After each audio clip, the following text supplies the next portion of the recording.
Here are 5 ways that you can get into your writing session more effectively and quickly as an author. Hi, I'm Dan Kenner, multi-published author of sci-fi and fantasy books. I'm here to talk to you about how I take my busy life and help it work together with my authoring so that I can be productive in both areas.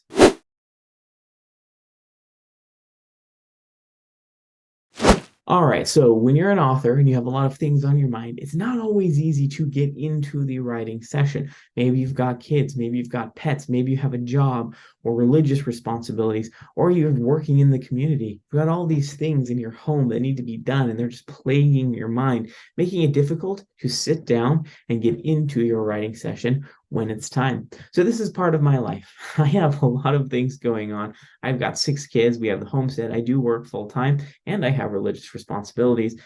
I'm always thinking about something.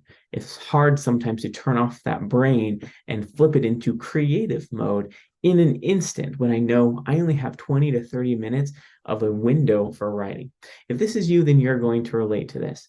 So, 5 things that have worked for me that have changed the way that I write, made it so that I can get into the session at any time of day is this. So, number one, listen to inspiring music. So I say inspiring music because it doesn't necessarily look the same for you as an author. You need to recognize and locate this music that makes you feel or think a certain way. And then you need to preserve that music for those times when you need to be in thinking or creative mode for your writing. So that's going to come into play a little bit later when I get to the 5th thing that helps me. But this inspiring music should, as I said before, be focused and reserved for authoring. That means that when you're out doing something that is not related to authoring, if you're thinking about finances or you're thinking about your family or you're planning your meals or whatever it is you're doing, if it's not related to authoring, you want to be careful not use your authoring inspired music in that moment. So you're not mixing your thoughts and confusing your brain. Your brain works off of habits and routines. And so when you're teaching it, hey, this is inspiring music that I listen to when I'm in create or think mode related to my authoring. So locate those songs, put them in a playlist, save them on your computer, batch them together. Now, you can get a little bit more granular if you'd like and have different music for different types of writing. Maybe this is a sad scene. Maybe this is an action scene. Maybe this is a world building scene. Some people break out their songs and make it specific to, hey, these are action like songs. This helps me get in the mood to write action scene. Now, I don't do this because I don't feel like I need to. There are certain songs that do get me in those moods, but a lot of it is mixed for me because I'm constantly in that, focus author mentality. So I don't need to separate my songs in this way. But hey, if that works for you, you do what works for you. Number two, I like to call these imagination sessions. So the best way to describe this is putting on music is generally part of this, but this imagination session essentially resets my brain and gets me into this create mode. What I do is I allow my brain to imagine anything, right? Sometimes it aligns with the book. Sometimes it's a completely different story. So I'll plug in a song, an inspirational song, I'll close my eyes, and I will just let my brain run rampant. Now, it's funny how this helps. But what this does is it opens up my mind and frees me from the baggage of life that's weighing down on me, all of those things that I need to do, that to-do list that weighs on me.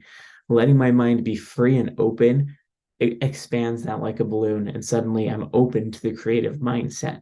These imagination sessions are great for 2 things, right? One, opening up my mind in preparation for the session I'm about to do. It only takes about 5 minutes. And it also gives me new ideas.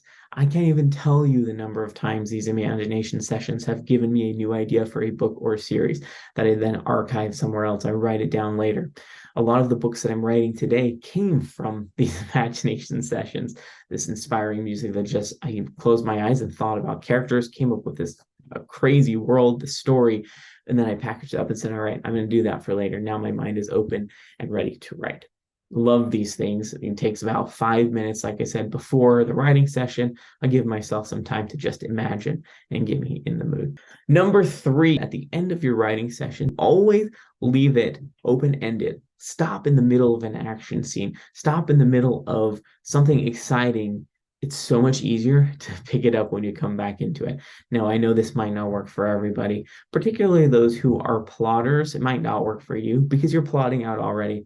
But someone like myself, who's a discovery writer, it's hard to get back and say, oh, where was I going with this? Because I'm not always great at taking notes for myself. So if I leave it mid-sentence, not mid-sentence, mid-action scene is the best way to say that, then I know, oh, that's right, this was happening. This was going to happen. I cannot forget because I'm in the middle of this tension, or I'm in the middle of this big secret reveal. It's so much easier to just boom, bam, you're back into it. If you end at the end of a chapter and it's not, it doesn't leave a cliffhanger or something, sometimes you come back and think, oh, where was I going with this? I don't remember. And you have to spend a lot of time thinking, which isn't a problem, but the more time you spend thinking at the beginning of your writing session, the less time you have to actually write. So that being said, if you don't feel comfortable leaving mid-action, the other option, this is option number 4, is you can leave a note for yourself. Go a couple paragraphs down, spaces, and write a note. This is where I was going. This is what I was thinking of doing. And here's where you can pick up. So that also helps. Now, I don't love that as much as leaving mid-action. For some reason, I find it so much easier to dive into it, but it's still helpful, right? If you need to get back into your session as quickly as possible, leave a note. Say, this is where I was going, and cut off your time so that you're not tempted to overdo that. It teaches your brain, you're dedicated during this period of time, you end it, and here you can pick it up based on these notes. So recommendation number 4, like I said, leave some notes for yourself on where you were planning on going with the story.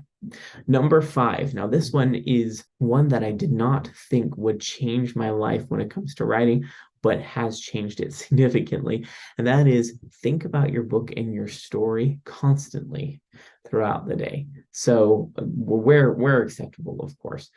Myself, I have a lot of times where I'm doing work in the homestead, or I'm doing work with the children, changing diapers, folding laundry, doing dishes, all of these things that are very busy, but they don't require a lot of my brain power. It's in these quiet moments when I'm doing other things that I can think about my story. I can think about characters and the things that have happened to them. I can think about the plot. I can think about the plans for the story. Now, I am a discovery writer, so I don't generally write these things down, but even just the act of thinking about the story gets me excited about the story, give me thoughts and ideas of where to go with the story, and it keeps it close to my mind so that when it's time, I can pick it up.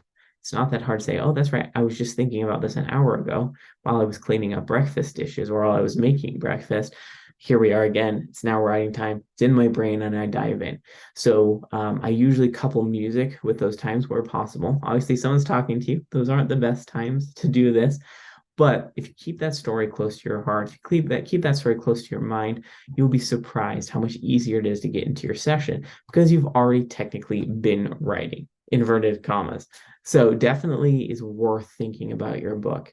Keep that in mind throughout the day. Think about all of the important aspects of it, even if you don't write it down like myself. I don't love writing those things down, but it gets them close to my mind, and then I don't forget them when it's time to actually write.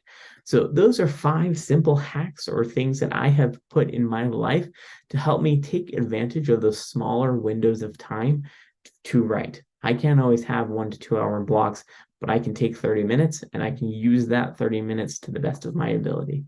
So thanks for watching. If you like this video, like and subscribe, share with your friends, and get out there and be productive with your writing.